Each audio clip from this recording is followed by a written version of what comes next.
Hello and welcome to the Beef Edge, the Teagasc Beef Podcast, for all your latest news, information and advice for Irish beef farmers. I'm Catherine Egan, and on this week's episode, I'm joined by Iarlaith Collins, manager of the Newford Demonstration Farm in Athenry. I first asked Iarlaith, what is the Newford Farm? Newford Farm is a 100-cow suckler to beef farm based in Athenry, County Galway. We have a 68-hectare platform based in 4 different blocks, spread out over a 10 to 12 kilometre radius, and this brings a number of challenges to itself, and how we overcome them as well. We aim to demonstrate the best practice in suckler to beef, as we are a demonstration farm. What's happening on the farm at the moment? At the moment, we are currently weaning, and we've started feeding concentrates to our finishing stock. 2 weeks ago, a week ago, the first batch of cows and calves have been weaned, and they have returned to grass. So the first batch of cows and calves have returned to grass as of yesterday, and the next batch of cows and calves were weaned yesterday. So we just have in the region of half the cows and calves weaned at the moment. Looking at the weights of those calves, the bull calves are coming in at 314 kilos with an average daily gain of 1.39 since birth. We're very pleased with that, and we have only a small portion of the heifer calves weaned. All the bull calves are weaned, and they're coming in at the heifer calves are coming in at 291 kilos with an average daily gain of 1.32. So by the time we have all the calves weaned, we'll have a better picture on the average daily gain and weights of the heifer calves. And over the last 2 weeks, 10 days, we have been spreading our last round of fertiliser, which we were given 3/4 of a bag to the acre of 38 in with 7% sulphur. This is a protected urea fertiliser which we've been using for the last 2 years on this farm and find it quite good. Some excellent weight gains you're achieving there for what has been weaned so far. How do you go about weaning the cows and calves? So when we wean the cows and calves, they're brought into the yard on typically a Monday morning. We bring them all in, separate the cows from the calves. We then weigh all the calves and weigh the cows. This will also give us a weaning percentage from the cows and calves. They're then put into a slatted shed side by side, so the cows are in one pen and the calves are in a pen alongside them so they can see each other. They are then, roughly 36 to 48 hours later, they're let back together again out into the yard, and the calves get a final suckle from the cow. This helps to dry off our cows. Based on our cows are first cross from the dairy herd and are quite a milky breed. They're Angus and Hereford, so we try to eliminate mastitis as much as possible. The cows will also be on straw, ad-lib straw, for the first 4 to 5 days to help to dry them off as well. Once the calves then and cows have suckled on the 3rd day, they are separated again and the calves are put into a straw-bedded shed, and they're given 2 kilos of weaning ration and on high DMD silage. We find this helps to break the bond as they can't see each other, and they tend to be quite content after getting a suckle as well on the 3rd day.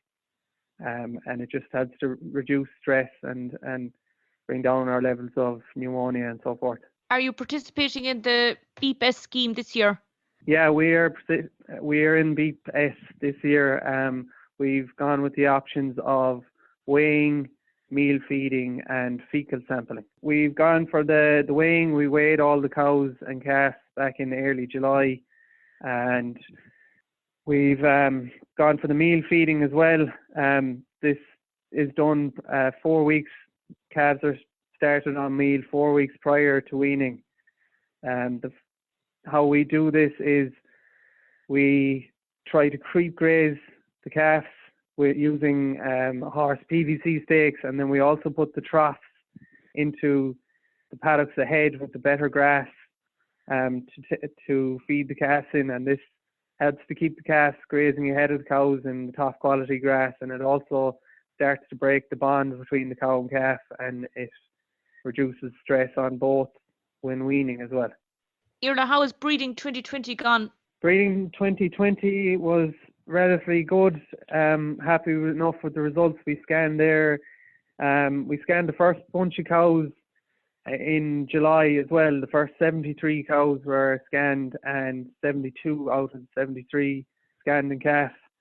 The remaining 20 cows then were scanned on the 20th of August. And these were later cows, cows that would have been getting onto their third service as well. So we had 9 out of 20 scanned not in calf. So that gave us 10 out of 93 not to be in calf. So that we had an 89% in calf rate, which we'd be happy enough with as we run 100% AI on the farm. And on average, year on year, we're getting in around the 10% mark of not in calf. And what is the plan in the coming weeks for those empty cows? So the empty cows, they have been weaned in the first batch over the last 10 days, and these cows are, at the moment, they're in the shed. We didn't let them out yesterday as we don't think we'll have enough grass to keep them out. So we've decided to keep them in. They're on high DMD silage now at the moment and are starting on finishing ration as of today in the region of 2 to 3 kilos for a start, and they'll be up to 5 to 6 kilos, and hope to have them gone in a month to 6 weeks time, not to have them hanging around for too long. Very good. What is the plan for the finishing heifers on the farm? The finishing heifers on the farm, we had a setback earlier on in the summer towards the end of July. We had an outbreak of coccidiosis in that group of heifers on the home block here in Newford.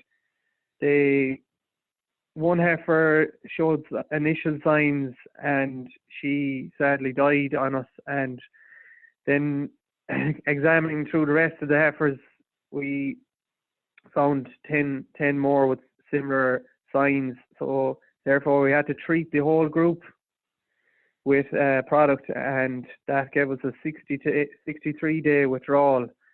So that hindered our plan of getting these heifers off grass.